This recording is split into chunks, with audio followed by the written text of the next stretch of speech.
दोस्तों एसआईआर सर्वे 12 राज्यों में एक साथ स्टार्ट हो चुका है। अब एज ए बीएलओ आपको कौन से दस्तावेज मतदाताओं से लेने हैं और एज ए मतदाता कौन से दस्तावेज आपको देने होंगे। गणना प्रपत्र डोर टू डोर सर्वे के दौरान आपके पास आएगा, उसको आपको भरकर देना है। उसके साथ कौन से दस्तावेज आपको संलग्न करने हैं और सर्वे के बाद जब ड्राफ्ट सूची प्रकाशित होगी तब आपका नाम यदि ड्राफ्ट सूची में नहीं आता है तब ऐसी स्थिति में आपको क्या करना है, बीएलओ को क्या करना होगा, पूरी जानकारी इस वीडियो में मैं आपको देने वाला हूं।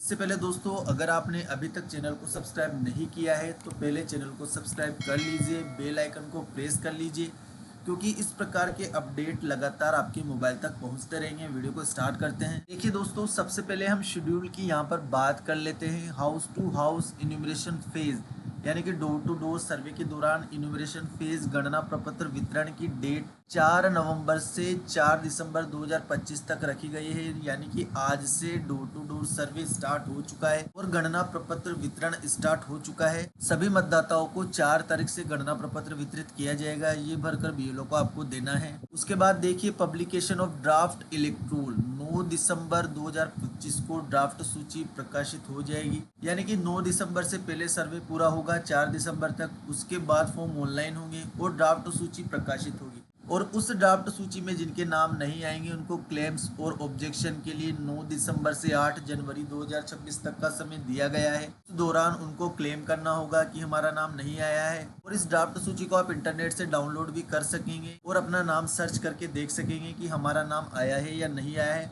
और जिन लोगों का नाम नहीं आएगा उनको निर्वाचन विभाग की ओर से एक नोटिस जारी किया जाएगा कि आपका नाम ड्राफ्ट सूची में नहीं आया है। अब आपको निर्धारित डॉक्यूमेंट्स देकर अपना नाम जुड़वा लेना है।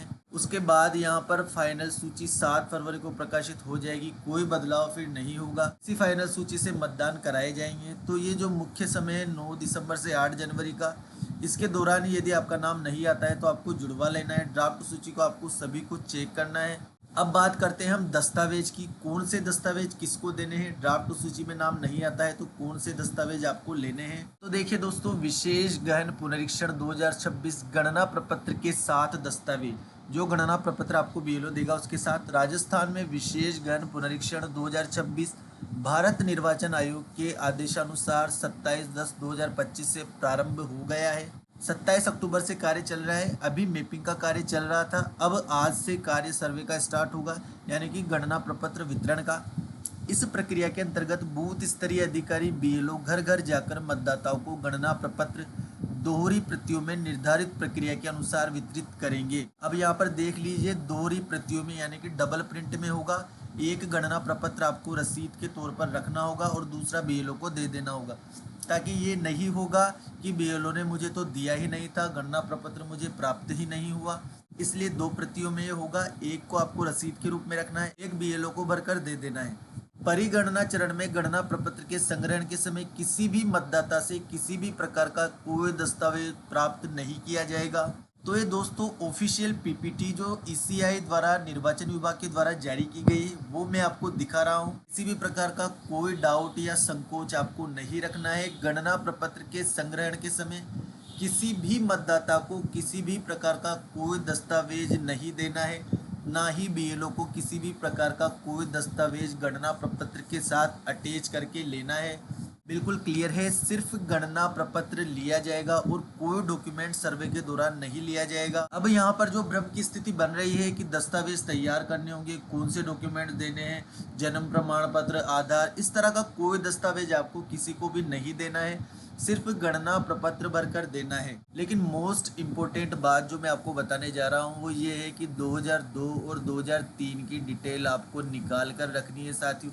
यदि 2002 या 3 की डिटेल आप नहीं देते हैं तो आपकी मैपिंग नहीं हो पाएगी और मैपिंग नहीं होगी तो ड्राफ्ट सूची में आपका नाम नहीं आएगा। इसलिए ये जानकारी आपको पहले से निकाल लेनी है। ई मित्र की सहायता आप ले सकते हैं, आपके बीएलओ से आप संपर्क कर सकते हैं। पुराने पहचान पत्र जितने भी है वो आप निकाल कर रख ले, पिता के, माता के, दादा या दादी के, या कोई पर्ची ऐसी हो जिसमें ये डिटेल्स हो, वो जानकारी आपको पहले से कलेक्ट कर लेनी है, क्योंकि ये सबसे ज़्यादा काम आपके आएगी। क्योंकि इससे पहले जब एसआईआर की सूचना आई थी तो आप देखेंगे कि 2 पेज में वो था और उसके साथ दस्तावेजों की भी आवश्यकता थी, लेकिन अब गणना प्रपत्र को 1 पेज में ही कर दिया है और किसी दस्तावेज की आवश्यकता नहीं है। अब यहाँ पर एक सवाल बड़ा निकल कर आता है कि सर्वे के दौरान जब हम डोर टू डोर सर्वे करेंगे तो ऐसे व्यक्ति भी हमें मिलेंगे जो 18 वर्ष की आयु पूर्ण कर चुके हैं। देखिए साथियों, विशेष गहन पुनरीक्षण 2026 में भावी मतदाता जिनकी आयु 18 वर्ष पूर्ण हो रही है 1/4/26, 1/7/27, 1/10/2026, तो ऐसे मतदाताओं से आपको डॉक्यूमेंट्स नोटिस फेज में लेने होंगे। यानी कि ड्राफ्ट मतदाता सूची जब प्रकाशित हो जाएगी उसके बाद जो 18 वर्ष की आयु पूर्ण कर चुके हैं ऐसे मतदाताओं से हमें डॉक्यूमेंट्स लेने होंगे ताकि उनका भी नाम वोटिंग लिस्ट में जोड़ा जा सके। क्योंकि बीएलओ के लिए भी ये बेस्ट होगा कि जो भी मतदाता छूटे हुए हैं 18 वर्ष के, उनको अभी सर्वे के दौरान ऐड कर लिया जाए। क्योंकि ये सर्वे ऐसा है, प्रत्येक घर में आपको जाना ही होगा, प्रत्येक मतदाता को आपको टच करना होगा। तो ये बेस्ट है कि आप ऐसे मतदाताओं को भी जोड़ दें जो छूटे हुए हैं, या उनसे दस्तावेज लेकर आप अपने पास रख लें कि इन मतदाताओं को मुझे ऐड करना है, ताकि बाद में आपको परेशानी उठानी नहीं पड़े। और जो डेड वोटर्स है वो भी आपको मिल जाएंगी, उनको भी आप ट्रेस कर ले। जो स्थानांतरित हो चुके हैं उनको भी ट्रेस कर ले, जो शिफ्टेड है उनको भी ट्रेस कर ले। तो सभी प्रकार के मतदाताओं को भी आपको यहाँ पर ट्रेस करते हुए चलना है। इस सर्वे में वोटिंग लिस्ट को बिल्कुल क्लियर और 100% राइट हमें सभी बीएलओ को कर लेना है। इसके अलावा फॉर्म नंबर 8 एवं घोषणा पत्र के माध्यम से प्रविष्टि में किसी भी प्रकार का संशोधन दावे एवं आपत्ति की अवधि के दौरान किया जा सकता है। अब यदि किसी को संशोधन करवाना है तो वो भी इसी समय में करवाएगा। 9/12 से 31/1/2026 के बीच किसी का नाम गलत है, डेट ऑफ बर्थ गलत है, पिता का नाम गलत है, जो भी संशोधन करवाना है उसके लिए भी यहाँ पर यही समय दिया गया है। इसी समय अवधि के दौरान उसको संशोधन करवाना होगा। इसके बाद साथियों, अब आपका नाम ड्राफ्ट लिस्ट में नहीं आता है तो आपको दस्तावेज देने होंगे, आयु के अनुसार आपको दस्तावेज देने होंगे। अब अगर आपके माता पिता का भी नाम नहीं है तो आपको ऐसी स्थिति में एक दस्तावेज तो माता या पिता का देना होगा।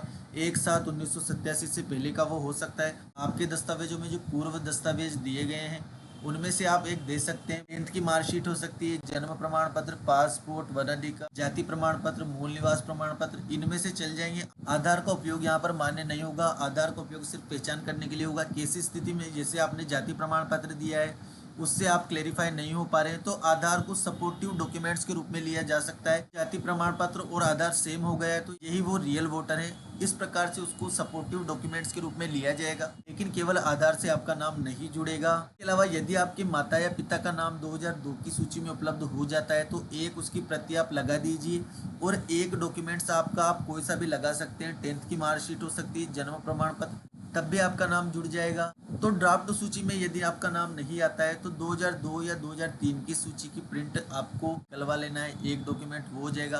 प्रिंट आपके पास नहीं है तो आपके माता पिता के डॉक्यूमेंट्स भी आपको देने होंगे। जो डॉक्यूमेंट्स की लिस्ट यहाँ पर दी गई है उनमें से एक डॉक्यूमेंट आपको देना होगा और एक स्वयं का आपको देना होगा, तब जाकर आपका नाम जुड़ पाएगा।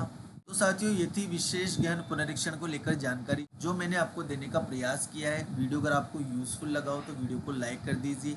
आगे आने वाले अपडेट के लिए चैनल को सब्सक्राइब ज़रूर कर लीजिए और कोई प्रश्न आपके मन में उठ रहा है तो कमेंट बॉक्स में मुझे ज़रूर बताएं। Thank you.